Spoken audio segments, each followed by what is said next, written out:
J'allaite mon avocat. C'est le meilleur à Miami. C'est l'as des avocats.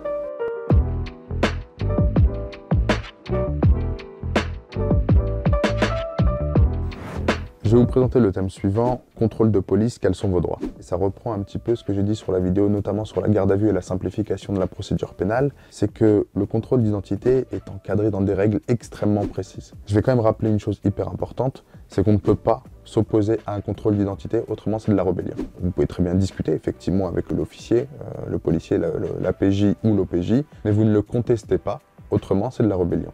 Et s'il y a de la rébellion, ça peut très bien être un motif de placement en garde à vue. Maintenant, il faut savoir qu'il y a plusieurs types de contrôle d'identité. Le contrôle d'identité le plus connu, c'est celui où il n'y a pas d'enquête préalable. C'est lorsque on remarque sur une personne ce qu'on appelle un indice objectif apparent de commission d'infraction.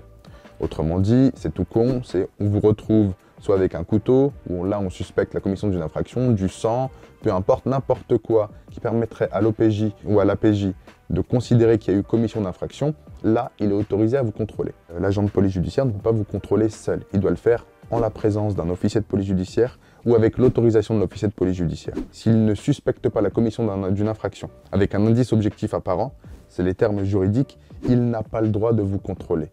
Il n'y a pas de contrôle un petit peu aléatoire, comme on pourrait le voir en banlieue, où telle personne dit « toi là, viens là, contrôle d'identité ». Ça ne se passe pas comme ça. Maintenant, comme je vous l'ai dit, vous ne pouvez pas non plus contester les contrôles d'identité.